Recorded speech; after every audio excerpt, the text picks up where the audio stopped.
Good day, fellow Bintegers. My name is Biniam. This is the Binteger podcast, episode number 11. And I'm glad you could join us for another few moments in the midst of your day while we explore themes related to integrity. Episode 11, like I said, this podcast is being recorded in the evening. I'm usually doing it in the morning. It's hard to tell though because it's usually dark outside. As you can see behind me, it's still dark. So in the morning when I do it super early, it's dark. In the evenings, it gets dark super early here as well. And it was just that dynamic from a busy weekend where I am recording later in the day, and then I'll be recording episode 12 early tomorrow after some hours of sleep. As usual, we're going to start our time together doing a feelings check-in. This is my way of staying fresh and in the moment with you all, practicing honesty with myself, and that's a form of integrity. And it's one of those practices that I've come to really appreciate. I'm going to start off with the feelings that the unpleasant category of feelings, that I've been tracking through the day. There's been a certain sense of anxiousness today. I do not like being thrown off schedule, and this is kind of a deviation from my normal schedule in the sense that I'd usually have all this here done early in the day and it's out of the way and I can focus on the rest of the day, but this has been hanging in my radar all day, saying I need to get this done, and it's already getting fairly late this evening, but I needed to do some prep for today's program. And I'm also feeling a little bit restless because I need to get this done, and I haven't been able to sort of like calm down and say, all right, we'll get to it. But in the pleasant feelings category, I'm also feeling hopeful because we're still remaining consistent, and that's a big goal that I want to have is consistency. Consistency matters a lot to me, and content. I'm also feeling content. I just finished a full day of work where I was training a new driver, and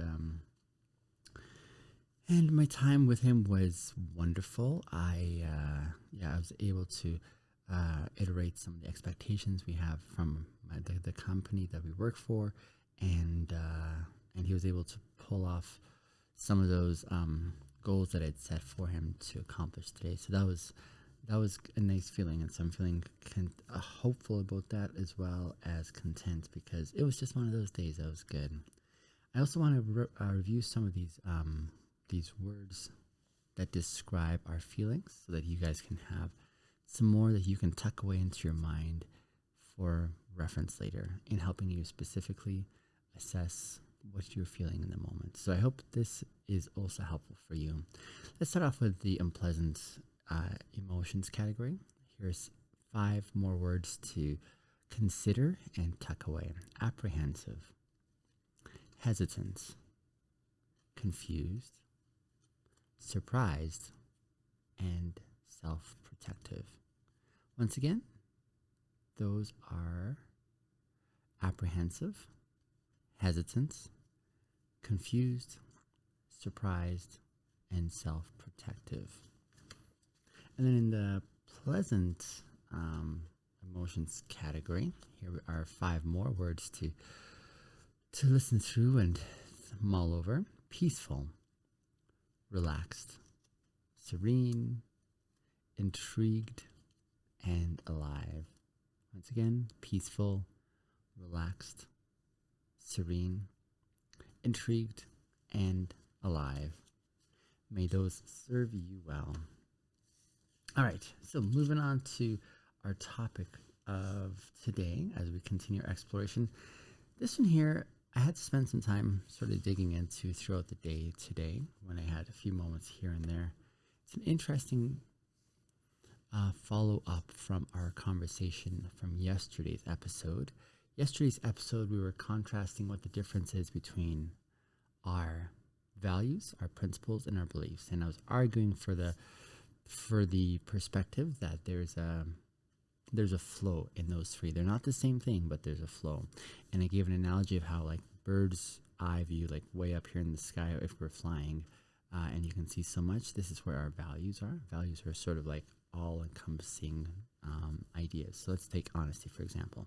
Honesty is a value, one of the many values. Honesty, and what are some other ones? Some other values would be things like honesty, patience, kindness, respect. Those are some of these bird's eye view values. And if you can see these birds, if you can see from the bird's eye view over way up here, the next level down, as we're landing that plane from way up here, is the principles. The principles are like guidelines that help us understand how we interpret those values. So let's take honesty, for example. With honesty, we would say something like, it's always important to tell the truth, or don't steal, or don't cheat. These are themes that are interlaced with the value of honesty. And then down on the ground floor, as a plane comes in for a landing, is where we have our beliefs. And this is how we actually apply those values and principles. So that's what we did explored in our previous episode. And one of the points I was making about beliefs are that sometimes the beliefs, the convictions, the opinions that we hold in the way we understand of how we apply the principles and the values can actually contradict the principles and values. So let's say, for example, that you love the idea of honesty, which means don't lie, and you want to follow the don't lie principle in your beliefs, except for example, if, say, what you're believing or thinking or doing is going to hurt someone, and then you think it's only in those moments is it okay to lie or to tell a white lie or something like that, right? That's what I mean when I say that the beliefs can contradict the principles and the values that we hold sometime. And the question that we're asking today is, can integrity be compromised for our beliefs and the ways that we apply those beliefs? Sometimes those beliefs don't align with our principles or values. If you break principles and values that you hold to because of the way you're nuancing and applying your beliefs, does that mean you're losing your integrity? And so that's where the conversation is ensuing. There are many perspectives that people may hold on these. There are those who believe, for example, that the values and the principles must be safeguarded at all costs, that they're not flexible, and so you always have to follow through on the dictates of what those values and principles are. So they'll say something like, if your value is honesty, and honesty means you don't lie, under no circumstance are you going to lie. That's sort of the interpretation that some would take, saying these are what are so critical in safeguarding these, regardless of the consequences, the fallout, the losses, the pain, whatever it may cause. Always make sure you follow through on the principles and values. And so they have a very inflexible stance that says always attend to these as your number one priority. And that's where their beliefs sort of kick in and saying you have to toe the line this way. And then there's others who believe that yes, the values and principles are so important, but they can be malleable. They can be open for interpretation in how one practices their integrity in fulfilling on the values and the principles. And so let me give you some examples from everyday occurrences in life that you guys might be able to relate to in this theme here, especially when we're asking if integrity can be compromised in the practice of one's beliefs. Let's say there are many of us who are familiar with telling white lies. We tell white lies because many times it's just much more convenient just to tell a white lie, so you don't have to deal with the hassle of facing the consequences of telling the whole truth. And so many think that telling white lies is okay. Say, for example, if you're trying to save someone from feeling hurt. Say something like your friend is asking, hey, do I look terrible in this outfit? And you don't want to tell them the truth because that would make them sad or discouraged or depressed, what have you. And so you tell a white lie because you don't want to hurt them. And so you say, yeah, it looks great. Yeah. And so there's the white lie. And you're doing it because you want to protect your friend's feelings. Whereas others would say, actually, no, at whatever cost, even if they go spiraling into whatever zone they're going to spiral into as they're struggling with their mental health, it's still important to tell the truth, period. And so they think you shouldn't. So the lesson in this is, as we interact with each other, as we try to understand each other's perspectives on where we draw those lines, a key component is to remember that we are at the heart of it human, trying to figure out the best we can on our way forward.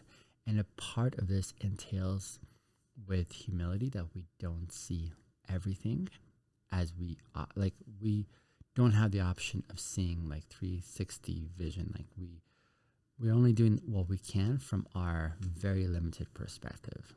And if we're doing the best that we can, it's also important to remember that others are also trying the best that they can from their own vantage point. And so how can we hold in contradistinction these two different applications of our beliefs? Well, one, it's important to say, hey, I'm going to give you the courtesy to figure out the way you're going to figure it out, while I also do it the way I feel like I should be doing. Another example would be giving a false alibi for a friend, say. So let's say your friend was staying out super late, doing some irresponsible things, and now they're being called to account saying, where were you? And they call you up secretly and say, please, let's just tell them that I was with you, and they weren't with you, but they're asking for your support as a friend. And so some would say, no, dishonesty at all costs must be avoided, and so you have to face the consequences. Even though I'm your friend, you must face these consequences. Whereas others might say something like, well, of course you're my friend, I'm loyal to you, and I'll spin whatever story so that I can help you cover your rear end. That's another application there, where you're placing your priorities on what your values are. So even though you value honesty, you value loyalty even more than honesty, and so you're placing that above the honesty piece, which enables you to feel like you're still walking with integrity, even as you subjugate honesty to loyalty, because you find that loyalty is more important than honesty.